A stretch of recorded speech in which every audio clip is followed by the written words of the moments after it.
Hey there, and welcome. I'm Anna Hartman, and this is Unreal Results, a podcast where I help you get better outcomes and gain the confidence that you can help anyone, even the most complex cases. Join me as I teach about the influence of the visceral organs and the nervous system on movement, pain, and injuries, all while shifting the paradigm of what whole body assessment and treatment really looks like. I'm glad you're here. Let's dive in.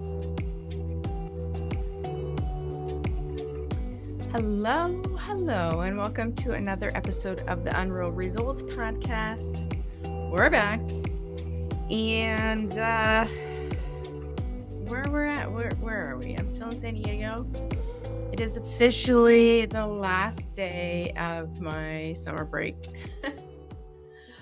That's just because tomorrow I am taking my first football season trip to go see one of my athletes. So I'm sure there'll still be a lot of summer for me here though in San Diego. And then too, just like amping things, getting ready for the next launch. I think I shared a little bit about this on the last call, but coming into the fall means a new cohort of the online LTAP Level 1 course.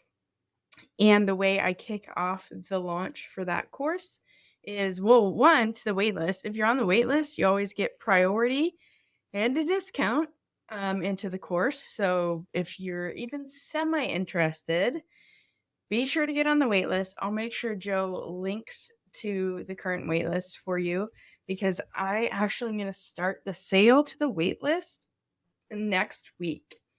So, I don't know. Is that Labor Day? No. Is this weekend Labor Day weekend? Let's look at my calendar. Yeah, I guess it is. Right after Labor Day, starting the sale to the wait list. We'll probably start on September 4th.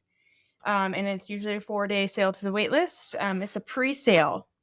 So then after the wait list pre-sale, I open up the doors to the free course, which traditionally has been the results cheat code.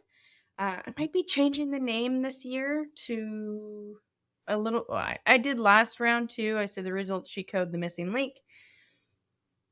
It might be the missing link again. I don't know. I'm playing around with the wording of it, but it's going to be the same content, which is a little taster to the LTAP. And like I said, that's free. The doors open to that on September 8th. So lots of fun things coming up. Text message tweet, which means turn on my do not disturb. So anyways, yeah, so and then we've got the October, we've got the Boston in-person LTAP. There's 6 spots left. So those are the last in-person spots in courses in 2024. The 6-week course starts right after that on October 7th. And then the last in-person course, which is completely oversold, is in San Diego, the first weekend of November. Got some other educational things coming down through the pipes for you. And then, of course, Black Friday, I always do another flash sale. So if you didn't take advantage of the birthday flash sale, you'll want to take advantage of that. So yeah, so exciting. The fall is always a really exciting time because everything is sort of happening again after a couple months of like slower season, especially this year. Since I didn't run my mentorship, usually the mentorship is filling my time during the summertime. So this year I've had an actual downtime, which 10 of 10 recommend. Anyways, so the other update, I promised I would continue to update about my health. I know a lot of people were like, "Oh, I hope you're doing good. Let me know." I got my blood work done. I had a visit with my doctor. My thyroid has gone down a tiny bit, but overall really hasn't changed much since I went off of it. So confirmed, I don't really need thyroid medicine. However, I do need some support to my thyroid through different vitamins and minerals and things like that. And overall, the cool thing is my blood work looks good. It's like looks better than it's looked in a while. Granted, we only did like a CBC and a thyroid, so it's not like we had like a full picture, but we had a pretty decent picture. And from that picture, which is like the standard one that I do like the check-ins with, overall looking good. Overall looking like two for the first time in like decades. Like serious, and this is not an exaggeration. Like first time in like decades that my cortisol has actually come down. And my solicitation of white blood cells as a stress response has improved, and so it's like overall trending really well. And I did talk to the doctor. I was like, part of me wonders if like I'm tired because my cortisol is finally coming down, and like now I'm actually like feeling that. I'm used to like I always like kind of joke like I'm so amped up on such high levels of cortisol that it's like the come down probably is going to feel like this, and I'm okay with that. If this means like more rest and more naps and more things like in the journey to like heal my nervous system, then I'm all for it. The other part, my red blood cells were a little smaller than we would like, and so I already before I saw the doctor started like taking a little bit more like vitamin support, which vitamin B's and things. So I'm just gonna add a little bit more of that and some iron. And also I was realizing that as I've taken more potassium and actually noticeably been sweating better, like actually losing more sweat.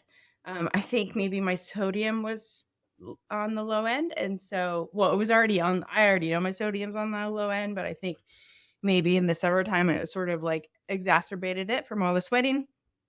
And so I also added some more salt back into my diet via LMNT's like new sparkling drink because I love a little bubbly drink. But between that and the vitamin B's and things, like I feel much better than I did when I was like, okay, time to redo my blood work. So, and also not only energy and tiredness much better, but my body's not as achy. So there's my update. Turns out I'm fine, which is great. I will say too, my feet overall feel better, and I haven't been wearing the Birkenstocks now for like a whole week, and it breaks my heart because perhaps the Birkenstocks are part of that picture, though I still think it's a little bit of an inflammatory thing too. So, anyways, that's my update. It's been nice to get into a routine of working out, taking care of myself, and doing these things. And I will say too that it's like a little bit of what I talked about on the last podcast is just like this is the importance of what I teach is to like be curious and to test and to realize when you're doing the right things and not getting the right response. This is when we need more data, and this is when we need more help from other team members perhaps. So yeah, we're still in it. I don't think I have any other updates. Not really. No other updates. My oldest niece, my niece turns 14 this week. She already started high school a couple weeks ago. Like I'm not sure what time is, but I need it to like slow down a little bit because I still feel like relatively in my 20s. So the fact that she's like so close to her 20s, it's not, I am not well. This is not okay. So, but that's it. Going up to visit them this week and should be good. Oh, that actually reminds me.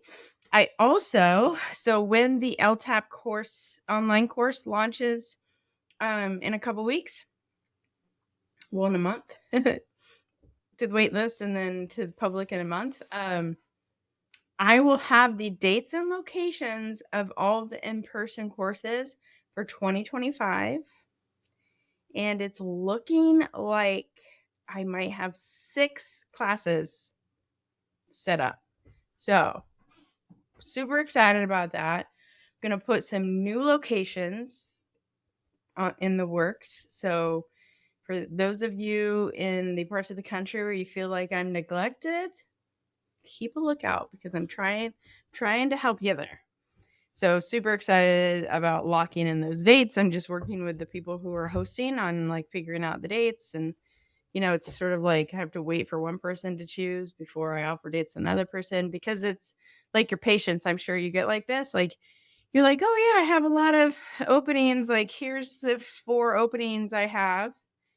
And then like 5 people, 4 or 5 people, 3 people ask for your availability and you tell them the things and they literally all pick the same opening. That happens. So that's what I'm just trying to iron out with the courses, but you will know soon enough. The people on the wait list will be the first to know, and then everybody else will know shortly thereafter. All right, so topic for today.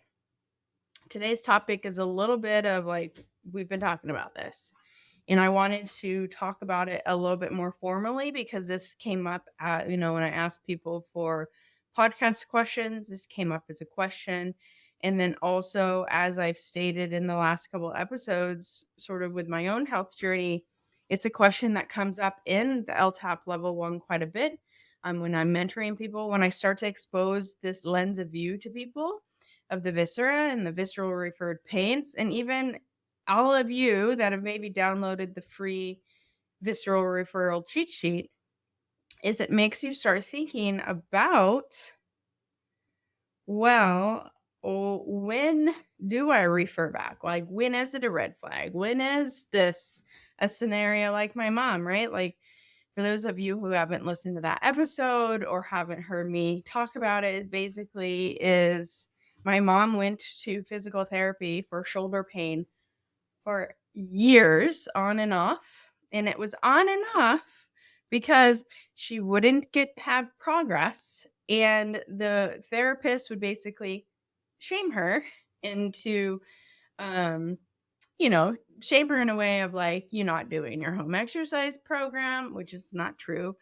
You're overweight, you're out of shape, you're not active enough, like all of these things of why her shoulder hurt, which really was they weren't getting results. But why weren't they getting results? Not because of that, is because her pain was referred from her lungs. She had lung cancer, we found out, right, in hindsight. But then it made sense why she was never getting better, why her shoulder pain never got better. Her shoulder pain that kind of shifted between shoulder and upper back and neck and wrist and finger pain, right? Like it was kind of like shifty. It never really changed. It never really changed with all the physical therapy, all the exercises, all the manual therapy, all the stretching, all the things she was doing. And nobody thought to ask her about some red flags. Nobody thought that just the fact that she wasn't getting better, right? The prognosis for a rotator cuff strain or shoulder pain secondary to like, I don't know, like impingement or whatever she was diagnosed with, no one thought, she's not fitting in the typical prognosis for this, and we should refer back. And this is my whole shtick on like why it's so important to be able to guarantee results, is because the fact that you feel confident enough to guarantee results means that you feel confident enough to know that when you're not getting the results, something is up. Like that should be a yellowish red flag in itself, right? So the problem is because the industry sort of rests on mediocrity, right? Right? People think they get good results if they can help like 7 or 8 out of 10 people. And honestly, when I say 7 or 8 or 10, some of the physical therapists out there tell me that I'm being very generous with what is average and considered good. But they consider 70% success rate good results because they have these beliefs that innately working with humans, you're not going to be able to help everyone. And you are working with a body that maybe has an injury to the tissue or a movement dysfunction, motor control issue that takes time to change, which means it takes time to heal and change someone's pain. So that's the problem, is when we think good results is 7 out of 10 patients getting better. What about those 3 out of 10 people who don't? What happens? Like, we just like, sorry, you're that small amount of people that I guess just can't help. I think that's a bullshit answer. And in my own practice, I've seen that that's not true. Most of the time I can help 10 out of 10 people. And when I can't help somebody, it's an immediate red flag of like, I'm missing something. I'm missing something that could be a big deal, like cancer, or I'm missing something that is like a big deal to my athletes, maybe some sort of internal derangement that the doctor thought they fixed but didn't in a surgery, or maybe something that was injured without them really recognizing it was like a huge mechanism, or there's something else going on. And I talk about this a lot, and I'll have Joe link the episode in terms of my athletes and like that scenario.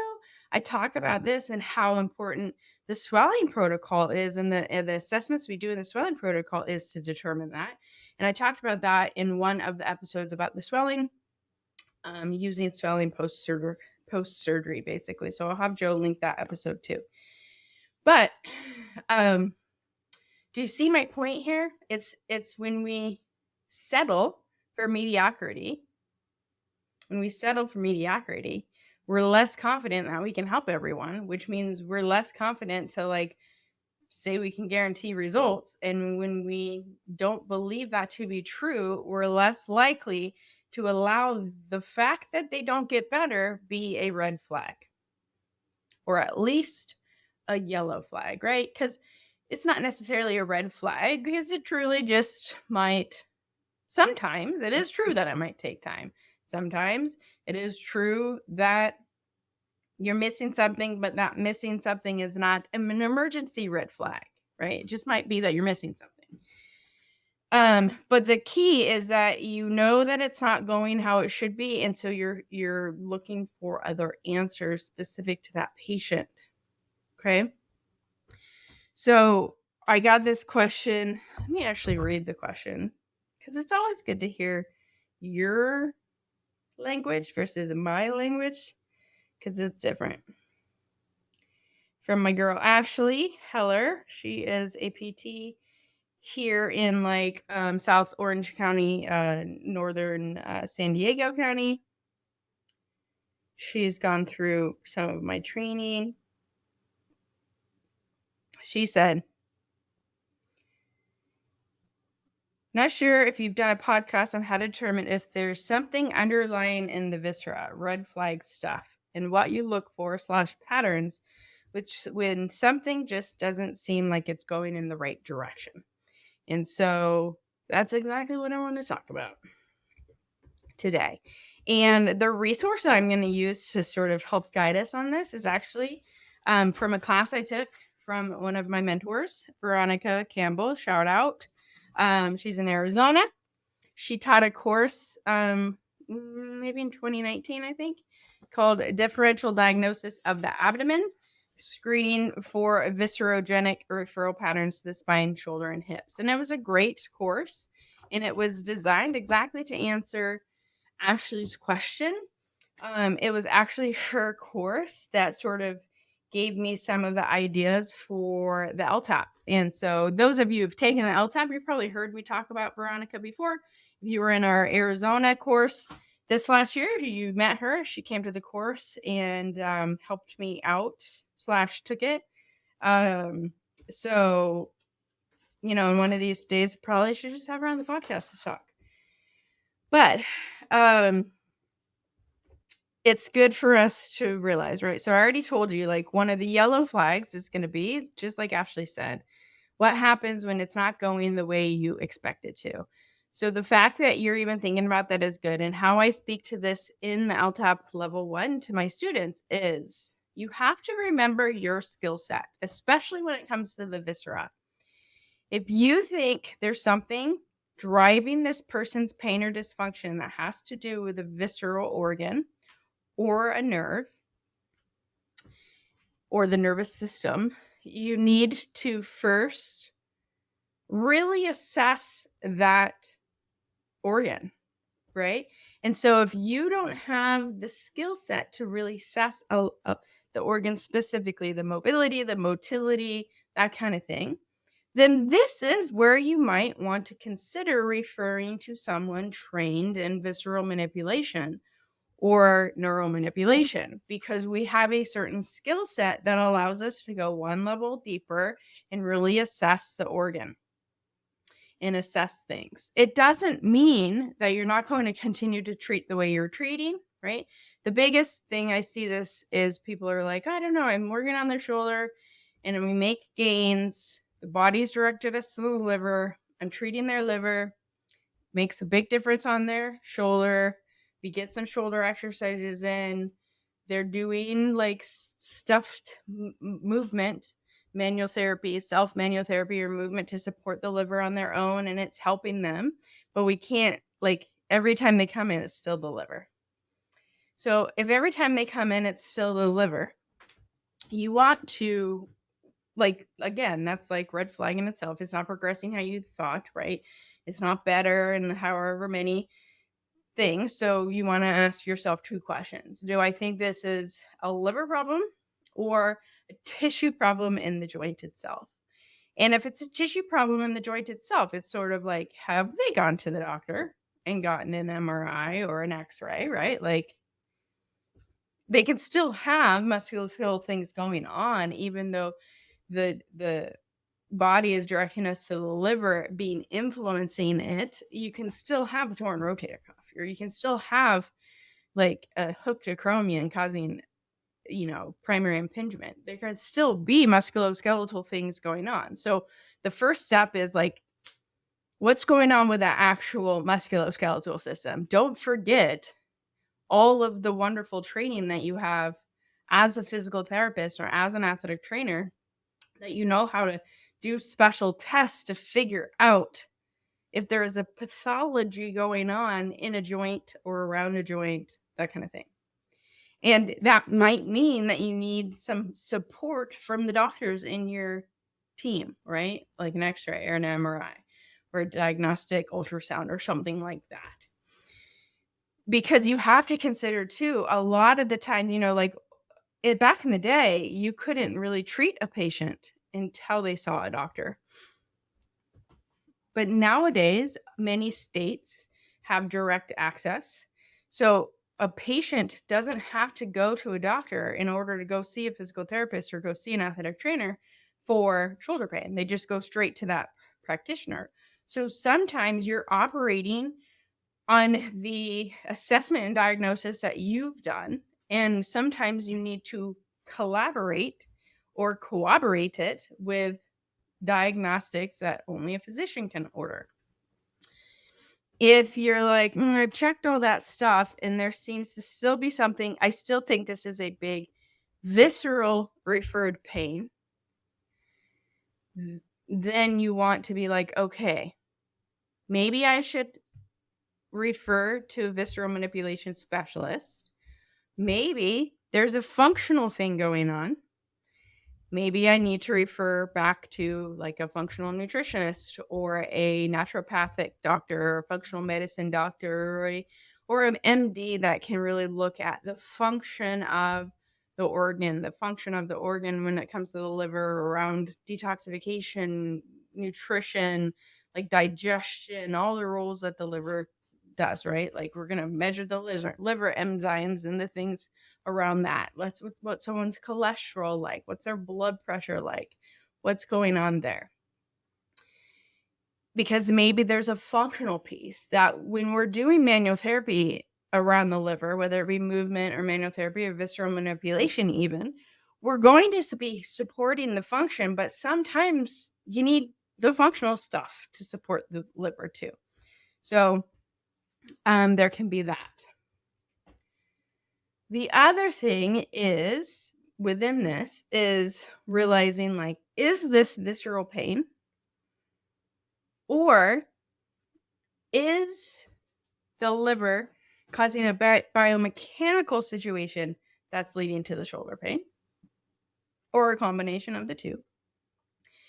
And then 2, have I asked the patient specific questions to rule out this being a red flag?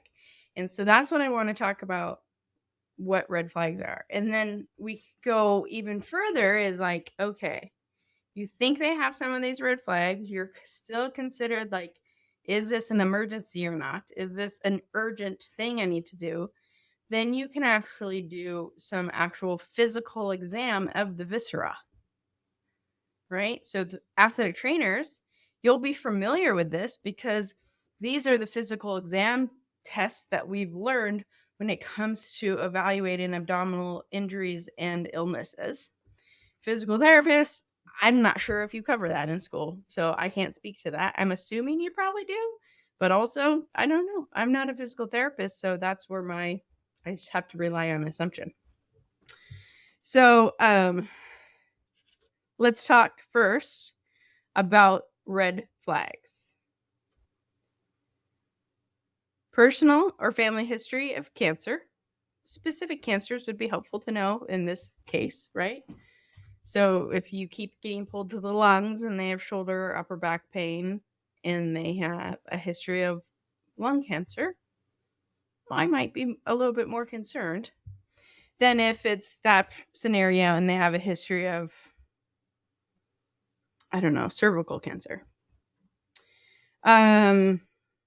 A recent infection, trauma, like mechanical trauma, such as a motor vehicle accident or a fall or some sort of like impact energetically like that.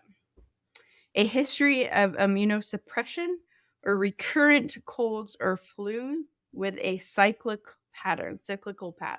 So again, using my mom as an example, she had this, right? She had cyclic bronchitis. She was sick all the time. She was like getting upper respiratory infections, like they were like candy, right? Getting just handed out. Unknown etiology or insidious onset. Unable to change, provoke, or alleviate signs and symptoms with assessment or treatment. So this is a big one because this comes back to like, what are you doing in your assessments? So part of my assessment and part of even the LTAP, I use the inhibition test from the LTAP often. Finally, once I've figured out where the body's directing me to an organ, if it is, once I've figured that out, whatever pain provocation test I've used, I'm going to test with the inhibition test.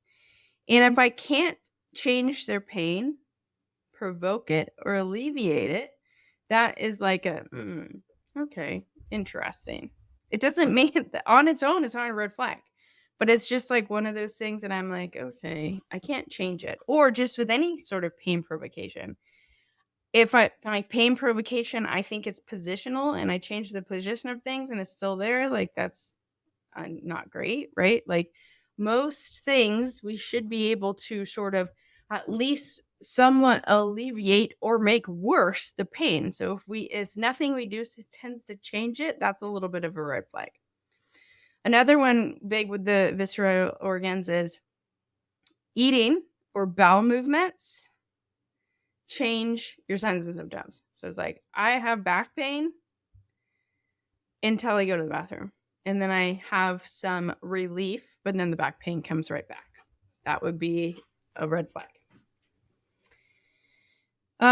Pain is not relieved by rest positions or just changing positions.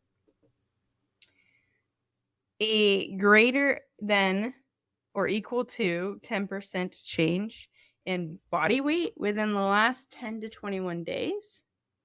A growing mass or Virchow's node. Virchow's node is a swollen lymph node above the left clavicle.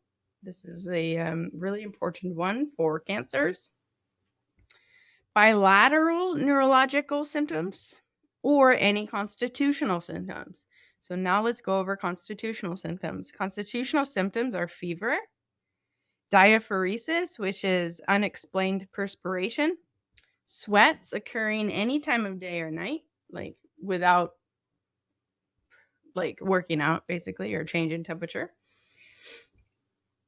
nausea, vomiting, diarrhea, pallor, right? Paleness of the skin, dizziness, syncope or fainting, fatigue, like profound fatigue or malaise, like the fatigue more associated with like most of us have gotten COVID at this time, like maybe that level of fatigue, you know, not just like I'm tired because I've had a long day fatigue, but like deep fatigue. And again, unexplained weight loss is a constitutional symptom. So all of those are still might feel kind of vague and maybe on their own aren't a big deal. But when you pair them to sometimes it's multiple of those on top of you haven't been able to help them. Their rehab with you has not gone the way that you predicted it to be. Those are things that it's like, maybe we should have you go see a doctor. Like maybe we should rule this out. Rarely somebody's going to be mad at you for ruling out some sort of life-threatening disease. And while you're on the path of ruling it out, because we know that a lot of times it takes time to get into a doctor, right? Not necessarily these things are going to be like go to the emergency room, though sometimes that's the case, right? Depending on the situation and the level of the constitutional symptoms. Might take some time. So you can still be working the plan while ruling these things out. So, with that said too, I want to talk a little bit about the visceral referred pain. So the visceral referred pain, like the visceral referral cheat sheet, if I bring it up so I can see it, here we go. We've got like general visceral referrals, different viscera, and then the body part that they refer to. These visceral referrals are going to be referred pain, which is away from the site of the problem, supplied by similar neural segments or some sort of nerve relationship. The viscera almost always will refer to the body, a body part, right? The body. But or I don't want to say body, viscera is part of our body. The viscera will always refer to the somatic body, like the musculoskeletal body.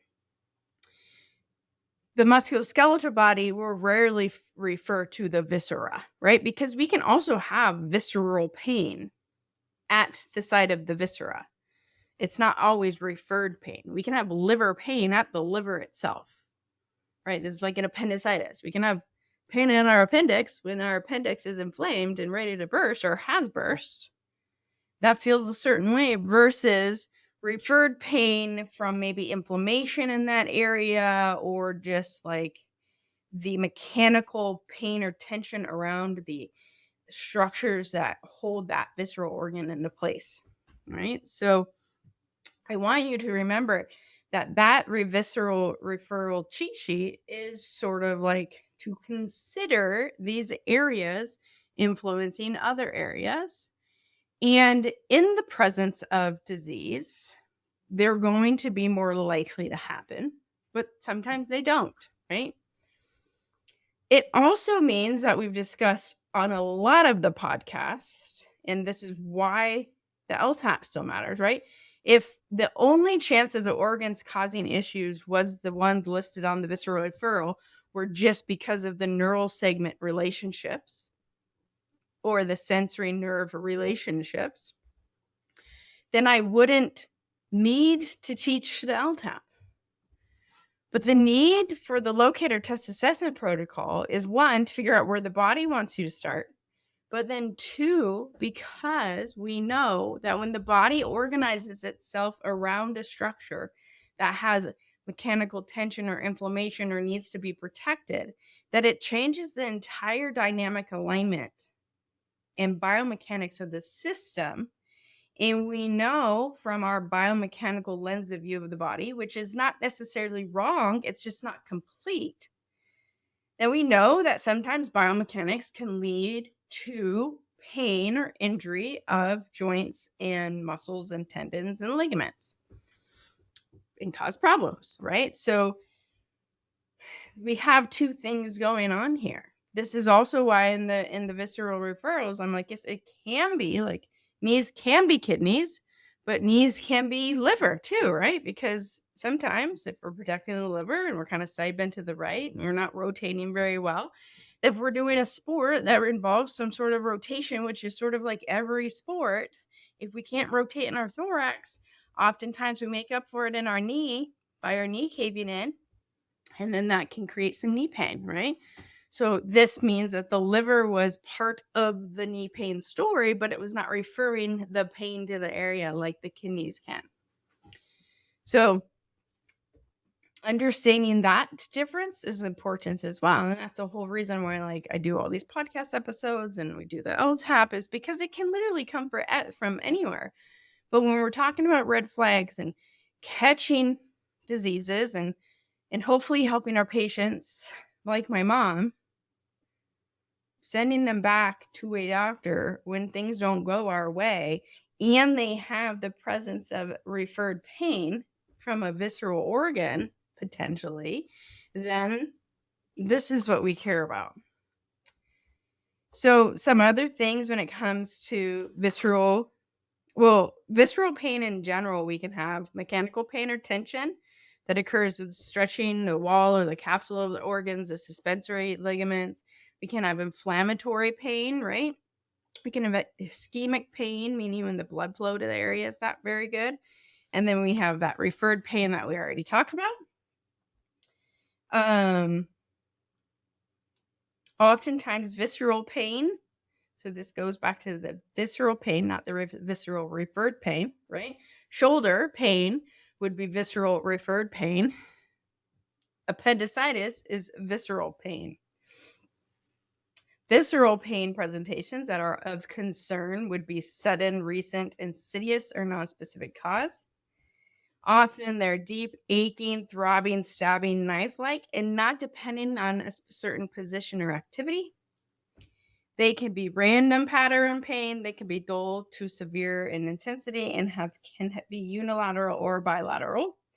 And often are cyclical, wave-like patterns, or they might even be more prominent at nighttime than during the hours that we're awake.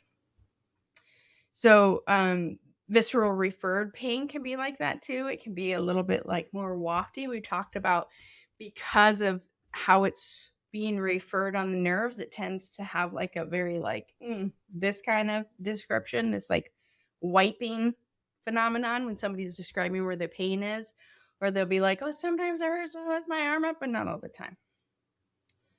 Right? So these are sometimes more indicative of these referral things than not.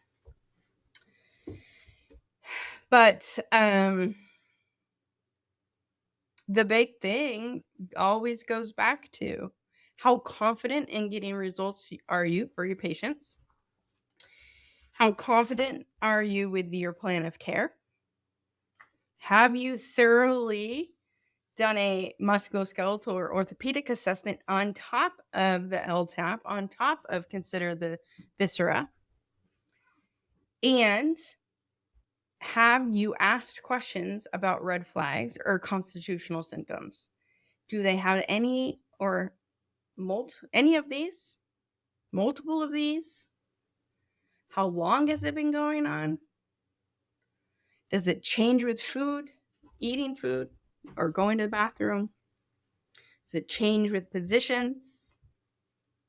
And again, sometimes these red flags seem a little bit more yellow than red. And so when they seem more yellow than red, like just start the process of gaining more information, referring them to a visceral manipulation specialist, referring them to a functional doctor, referring them to an orthopedic doctor, get more tests, rule out, and then also communicate with these people. Don't just refer them to the doctor and that's it. Don't let the patient be the one that's communicating. Pick up the phone, write an email and be like, "Hi, Dr. So-and-so," or "Hi, this person who's a visceral manipulation specialist. I've been seeing so-and-so for this many weeks about this problem. And I think that their liver is driving the symptoms a little bit. And I'm just concerned with some sort of underlying condition. So I'm looking for your help to evaluate it further with functional tests, with general physical exam, with whatever you need it to be, right? Because you don't want to just waste a referral, meaning you just don't want to be like, well, you need to go see your doctor for blood work. Well, that can mean a million different things. And also, when you ask your patient to tell their doctor, it's a game of telephone, and the actual message to the doctor maybe sometimes doesn't get through. You can still tell the patient what you're telling the doctor. I believe in like full transparency in that standpoint and having the patient be an advocate for their care, but also your job as the medical professional is to pick up the phone and communicate with the other medical professional you're asking for help for. Whether they think you're full of shit or not, guess what? You have no control over that. That's not what you need to worry about. And I know that sometimes that's like the hard part, is calling an orthopedic surgeon who doesn't believe in this bullshit visceral shit and being like, I need your help ruling out some things. Chances are, if you think it's really visceral, guess what? You're not referring to the orthopedist anyways. Maybe you're referring them to the general physician. Now we're in the same boat. General physicians is going to be like, okay, I don't, it's not normal that they'd be like having shoulder pain, but also don't assume what the physician's going to say. You don't know. Maybe they're very open to it. Maybe they're just trying to do the best they can for the patients. And they think that the physical therapist or that trainer is going to be asking these questions too and refer back when needed. This is how the system's supposed to work. But again, if the reaction from the doctor is not one that you like, it's not your job to care about that. Your job is to like be very secure in what you know and that you're doing right for your patient. And sometimes it's very clear that their doctors are not open to things, but then it's like, well, the patient's going to go back there anyways. So the doctor's either going to be great and run tests and be proved wrong, or maybe the patient is encouraged to get a new doctor. And then that's when you can utilize a network of people that you know and trust and see the body in a similar way and refer to those people. My story with that is I have this patient who had a paralyzed diaphragm, and nobody could figure it out. Nobody knew why. Insidious onset. It was very strange. After, I think it was on the third visit, I was like, oh my gosh, I think you're having some sort of thoracic outlet, like compression syndrome on your phrenic nerve up here, side of your neck. And I was like, here's exactly what I need you to tell the doctor, because I couldn't access this doctor. It was like a vascular surgeon or a thoracic surgeon or something he was going to talk to. And I said, here, write down this like, this is what I would tell him. Like, this is what I think. I think the phrenic nerve is being compressed at this location. It's acting like thoracic outlet. I found a couple articles in the research that it's called this thing in this one case study. Could you rule it out? And the doctor looked at the patient and was like, this chick's full of shit. This doesn't exist. But also, I don't know what's going on for you. And my tool is doing surgery. And so I'm happy to go in there and check things out and see if we can figure out the driver. And so sure enough, he did surgery. He went in, and what did he see? The exact thing I told him that I thought it was, which, like, pat myself on the back, great. But then what happened after surgery, the doctor fixed it. And then the doctor, like, afterwards was like, oh my gosh, I'm the smartest doctor in the world. It was this problem, and I can't wait to write a case report up on it. And of course, the patient was like, you should probably include Anna on that because that's exactly what she said. She said it was, and the doctor was like, meh, whatever. I don't recall that conversation. And that's just how some people be. It is what it is. Do I care? No, because my ultimate thing was like getting him healthy, not getting recognition for it. And then also, like, I don't care. I'm never going to do business with this doctor again, probably. Who cares if he likes me? I don't care. I got the outcome I wanted. He got the outcome he wanted, and the patient got the outcome he wanted. Everybody was happy. So don't take things so personally when it comes to that kind of thing. And remember that you have a really good amount of knowledge, more than the doctors do sometimes in certain things. And so don't, like, stand up for what you believe. And that also too was like part of Ashley's thing that I wanted to also reiterate is she said, when something just doesn't seem like it's going in the right direction, that's the little whisper of your body being the wise one, knowing this something's funny, something's funky, something's not going well. Trust that. Trust that. And you know what? It's easier to trust that little voice when you are better at feeling things in your own body. When you're better at feeling things in your own body, you're starting to trust the wisdom of it. And the fact that we are feeling beings and our body is feeling things that maybe we are not cognitively appreciating. Though paying attention to those sensations in our body, call it intuition if you want, are the trusting of like, yep, something not right. So if her body is saying like, it's not going in the right direction, time to refer back. Does it mean sometimes you refer back to people that have nothing wrong with them but a musculoskeletal thing? And yeah, sometimes. Okay, continue as normal. This is truly going to be someone that takes time. Right? So hopefully this was a helpful episode. Hopefully. I know it was longer than I anticipated, but it's also like, this is important work. This is an important place for you as a clinician to realize that you are part of someone's medical team. You are not just a movement practitioner. You are not just a hands-on manual therapist. You are a medical professional trained to assess and diagnose and like triage the person. Triaging the person might be keeping them with you and doing the rehab. Triaging the person might be pulling in someone trained more specialty in visceral manipulation. Triaging the person might be calling a functional medicine doctor. Triaging the person might be literally sending them to the emergency room. It can be any of those things. Now, also, and I kind of said this at the beginning, there are physical exam special tests for multiple organs in the body. A simple one is just simply rebound tenderness in the different quadrants. That's a red flag. But also the internet has lots of information. If you think that somebody's having an issue with the kidney, be like, what are physical exam tests for the kidneys? Shoot, books from college you have might still have them in there too. So remember that there are things that you could do to add on to these constitutional red flags, these other like question red flags you ask.